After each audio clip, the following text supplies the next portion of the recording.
আজকে আমরা মাইক্রোসফট ওয়ার্ডের 5টি গুরুত্বপূর্ণ টিপস অ্যান্ড ট্রিক্স নিয়ে কথা বলবো। তো প্রথমে যে টিপসটি রয়েছে সেটি হচ্ছে রিডিং মোড। আমরা রিডিং মোড দেখে নেব যে রিডিং মোডটা মূলত কীভাবে কাজ করে। মাইক্রোসফট ওয়ার্ড প্রোগ্রামে অনেক সময় দেখা যায় যে আমরা অনেক বড় লম্বা একটি ডকুমেন্ট বের করে থাকি, সেখানে নিচের দিকে স্ক্রল করে অনেকগুলো পেজ থাকে, সেখানে স্ক্রল করতে হয়, স্ক্রল করে করে পড়তে হয়। তো আমরা রিডিং মোড চালু করব এবং রিডিং মোড চালু করার জন্য প্রথমে আমাদেরকে নিচের দিকে এই অপশনটিতে ক্লিক করতে হবে। এই জায়গাটাতে ক্লিক করলে আমাদের রিডিং মোড এখানে চালু হয়ে যাবে এবং খুব অনায়াসে আমরা রিডিং মোড এখানে দেখতে পাচ্ছি যে রিডিং পড়া যাচ্ছে এবং হচ্ছে নেক্সট পেজে যাওয়ার জন্য আমরা এখানে ক্লিক করব এবং নেক্সট পেজে এখানে ক্লিক করে করে যেতে পারবো। তো এই রিডিং মোড অপশনটি চালু করে নেওয়া যাবে এখান থেকে। আর যদি এই চোখে এই আলোটি খুব বেশি মনে হয় যে চোখে খুব আলোটি লাগছে, সেক্ষেত্রে আমরা যে কাজটি করব সেটি হচ্ছে ভিউয়ে ক্লিক করব। ভিউয়ে ক্লিক করার পর এখান থেকে পেজ কালারে ক্লিক করে এখান থেকে আমরা ডার্ক মোড চালু করে নিতে পারবো। আমরা এই জায়গায় ক্লিক করে ডার্ক মোড চালু করে নিতে পারবো। এখানে ক্লিক করলে ডার্ক মোড চালু হয়ে যাবে এবং আমরা এখান থেকে খুব সহজেই আমরা দেখতে পাচ্ছি যে আমাদের স্ক্রিনটা পুরোটাই ব্ল্যাক হয়ে গেছে এবং আমরা এখান থেকে খুব অনায়াসে পড়তে পারবো। আবার যদি এই ডার্ক মোড চেঞ্জ করে অন্য কোনো কালার ব্যবহার করতে হয়, যেমন আমরা রাতে কাজ করতে গিয়ে অনেক সময় আমাদের চোখে আলোটা খুব বেশি লেগে যায়, সেক্ষেত্রে আমরা এখানে ক্লিক করে আমাদের এই পেজের কালারটাকে চেঞ্জ করতে পারি। এখান থেকে ক্লিক করে আমরা পেজের কালারটাকে চেঞ্জ করতে পারবো। তো এরপরে যদি আবার আগের অবস্থায় আসতে হয়, সেক্ষেত্রে পেজ কালারে ক্লিক করে আমরা এখান থেকে নানি ক্লিক করলে দেখা যাচ্ছে যে আমাদের পেজটা আগের কালারেই চলে আসবে, আগের কালারেই থাকবে। আর এখানে কোনো একটা ছবিতে, যেমন এখানে অনেকগুলো ছবি রয়েছে, এই ছবিগুলোর বিস্তারিত ইনফরমেশন আমাদের দরকার। দেখা যাচ্ছে ছবিগুলো অনেক ছোট, সেক্ষেত্রে আমরা এই ছবিগুলোকে বড় করব। এই ছবিগুলোকে বড় করার জন্য আমাদেরকে শুধুমাত্র ছবিটাতে ডাবল ক্লিক করতে হবে। আমরা এই ছবিটাতে একবার ডাবল ক্লিক করব। ডাবল ক্লিক করলে আমাদের সামনে পেজে এটা বড় হয়ে যাবে এবং হচ্ছে জুম যে আইকনটি রয়েছে এখানে দেখতে পাচ্ছি ম্যাগনিফাইড একটি গ্লাস, এখানে ক্লিক করলে আবার ছবিটি অনেক বেশি বড় হয়ে যাবে। আমরা এটাকে জুম করে এর বিস্তারিত আমরা এখান থেকে জেনে যাব এবং ফাঁকা জায়গায় যেমন আমরা অন্য কোথাও ক্লিক করে রাখলে আগের অবস্থায় ফিরে আসবে। তো জুম করার কাজ হচ্ছে যে আমরা ছবিটিতে ডাবল ক্লিক করছি এবং হচ্ছে আমরা এখানে এই প্লাস সাইনে ক্লিক করে আমরা ছবিটিকে জুম করে নিতে পারবো এবং ফাঁকা জায়গায় ক্লিক করে আবার সেটাকে আমরা আগের অবস্থায় নিয়ে আসতে পারবো। তো এই ডার্ক মোড আবার যদি আমরা আগের অবস্থায় আসতে চাই, সেক্ষেত্রে ভিউয়ে ক্লিক করব। ভিউ লেখাতে ক্লিক করার পর এখান থেকে এডিট ডকুমেন্টে ক্লিক করলে আগের অবস্থায় এই ডকুমেন্টটি চলে আসবে। এখন চলে যাচ্ছে পরবর্তী টিপসে, সেটি হচ্ছে আমরা সাধারণত দুইটি ডকুমেন্টকে যদি একসাথে ওপেন করে রাখি, দুইটি আলাদা আলাদা ডকুমেন্ট, যেমন আমার এখানে একটি ডকুমেন্ট ওপেন করা আছে, এই অবস্থাতে যদি আমি আরও কোনো একটি নতুন ডকুমেন্ট ওপেন করে নিই এবং হচ্ছে এই ডকুমেন্টটাকে এবং আমরা পড়তে চাই, দেখা যাচ্ছে আমার এখানে আরেকটি ডকুমেন্ট আসছে, তো এখান থেকে কোনো লেখাকে কপি করে নিয়ে যাব অথবা এখান থেকে দেখে দেখে আরেকটি ডকুমেন্টে লিখবো, সেক্ষেত্রে আমাকে মিনিমাইজ করতে হচ্ছে। মিনিমাইজ করে এখানে আমার কাজ করতে হচ্ছে। আবার যদি ভুলে যাই তাহলে আবার এখান থেকে আমাকে এই ডকুমেন্টটিকে নিতে হবে।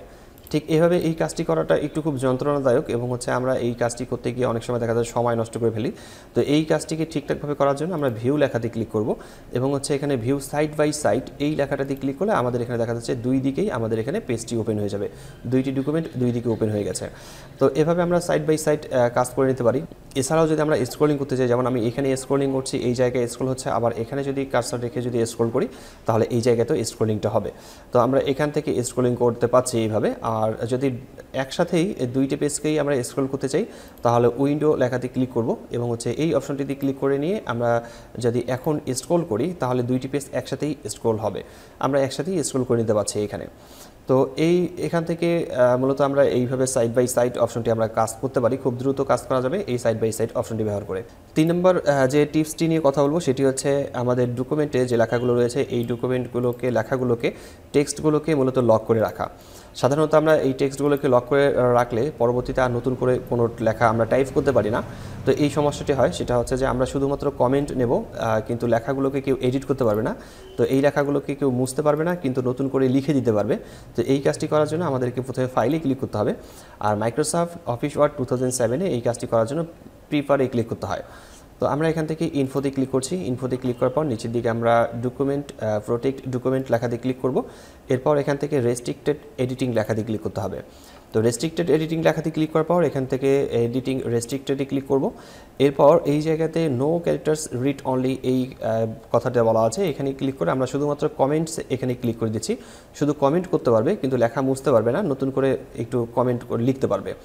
এরপর নিচের দিকে মোর ইউজার কথাটি আছে, আপনারা চাইলে এখানে থেকে ইউজার ক্রিয়েট করতে পারেন, অর্থাৎ কতজন ইউজার এখানে কাজ করতে পারবে সেটা এখান থেকে ঠিক করে দেওয়া যাবে। তো আমি এখান থেকে আপাতত এভরিওয়ানে ক্লিক করছি। এরপর ইয়েস স্টার্ট ইনফোর্সিং প্রোটেকশনে ক্লিক করার পর যে ডায়লগ বক্সটি আসবে এখানে আমরা পাসওয়ার্ড দিয়ে দেবো। আমি এখানে পাসওয়ার্ড দিচ্ছি 1 2 3 এবং হচ্ছে নিচের দিকে রি এন্টার পাসওয়ার্ড কনফার্ম পাসওয়ার্ডেও ঠিক একইভাবে 1 2 3 দেওয়ার পর ওকে লেখাতে ক্লিক করছি। এখন এই অবস্থাতে কোনো লেখাকে যদি মুছে ফেলতে চাই সেই ক্ষেত্রে মুছবে না, কিন্তু নতুন করে কোনো লেখাকে যদি বসাই দিতে চাই অর্থাৎ কমেন্ট করতে চাই সেই ক্ষেত্রে সেখানে কমেন্ট করা যাবে।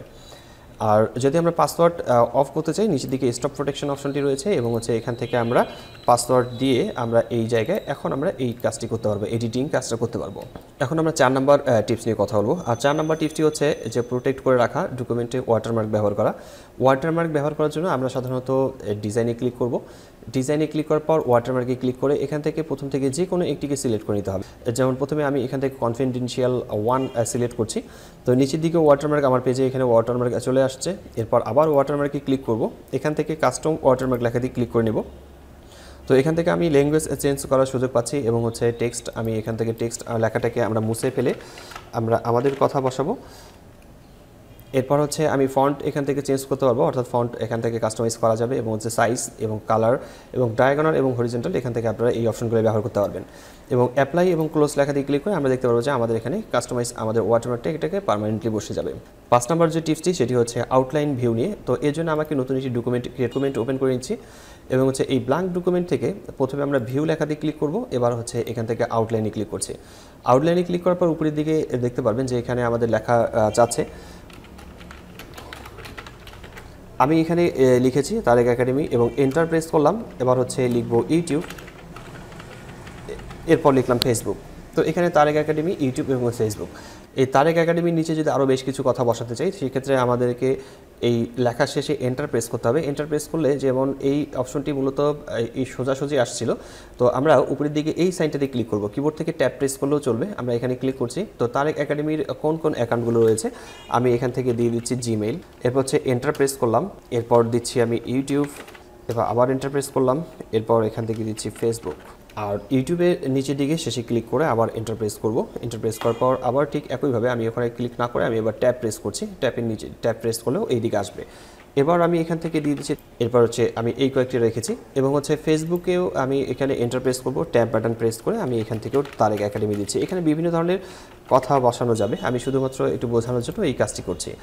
এই জিমেলের মাধ্যমে আমার কোন কোন অ্যাকাউন্টগুলো আছে সেটা যদি আমি আবার লিখতে চাই, সে জিমেলের আন্ডারে কোন কোনগুলো আছে, কী কী অ্যাকাউন্ট রয়েছে, সেক্ষেত্রে আমি এখানে এন্টার প্রেস করব, আবার এখানে ট্যাব প্রেস করব, তাহলে এখানে জিমেলের নিচের দিকে আসবে। আমি এখানে দিচ্ছি ইউটিউব এবং হচ্ছে ফেসবুক, এভাবে দিয়ে দিলাম। আবার ইউটিউবের নিচের দিকে যদি ব্যবহার করতে চাই সেক্ষেত্রে আবার এন্টার প্রেস করব, ইউটিউবের শেষে ক্লিক করে এরপর হচ্ছে ট্যাব প্রেস করব। ট্যাব প্রেস করার পর আমি এখান থেকে দিচ্ছি তারেক একাডেমি দিয়ে দিচ্ছি। এবার হচ্ছে ফেসবুকের নিচে শেষে ক্লিক করে এন্টার প্রেস করলাম, আবার ট্যাব প্রেস করলাম। ফেসবুকেও আমি এখান থেকে তারেক একাডেমি লিখছি। তো এভাবে আমরা মূলত খুব সুন্দরভাবে আউটলাইন ব্যবহার করে এখান থেকে অনেক সুন্দরভাবে একটি লেখাকে এখানে নিতে পারি। আর এই লেখাগুলোকে মূলত মাল্টি লেভেল লিস্ট করে লেখা যায়। মাল্টি লেভেল লিস্ট মূলত এই আউটলাইন থেকেও এখানে খুব সহজে করা যাচ্ছে। তো এখন যদি আমরা এখান থেকে লেভেল 1 অপশনে ক্লিক করে নিই, লেভেল 1-এ ক্লিক করে নিই, তাহলে আমরা দেখতে পাচ্ছি যে এখানে লেখা আছে তারেক একাডেমি, ইউটিউব এবং হচ্ছে ফেসবুক। তো এখানে তারেক একাডেমির আন্ডারে আরও কী কী আছে, ইউটিউবের নিচে কী কী আছে, ফেসবুকের নিচে কী কী আছে, এগুলো দেখার জন্য আমরা এই লেভেল 1-এ ক্লিক করার পর এখান থেকে লেভেল 2-তে ক্লিক করছি। লেভেল 2-তে ক্লিক করার পর আমরা দেখতে পাচ্ছি যে তারেক একাডেমির নিচের দিকে সেটি রয়েছে জিমেইল, ইউটিউব এবং ফেসবুক। ইউটিউবের নিচে তারেক একাডেমি এবং ফেসবুকের নিচে তারেক একাডেমি এটা রয়েছে। আবার এখানে ক্লিক করার পর যদি লেভেল 3-তে ক্লিক করি তাহলে নিচের দিকে দেখাবে জিমেইলের আন্ডারে এগুলো রয়েছে, ইউটিউবের আন্ডারে এটা রয়েছে, ফেসবুকের আন্ডারে এটা রয়েছে। ঠিক এভাবে আমরা আরও তৈরি করতে পারি। এভাবে যতগুলো তৈরি করা দরকার সেটা আমরা এখান থেকে তৈরি করতে পারবো। আর যদি আমরা এখান থেকে ক্লোজ লেখাতে ক্লিক করে নিই তাহলে দেখতে পারবো মাইক্রোসফট ওয়ার্ড যে ডকুমেন্টটি রয়েছে প্রিন্ট আউট লেআউট মোডে, সেখান থেকে আমরা চাইলে এগুলোকে শুধুমাত্র হাইড করে রাখতে পারি। এখান থেকে শুধু এগুলোকে হাইড করে রাখা যাবে।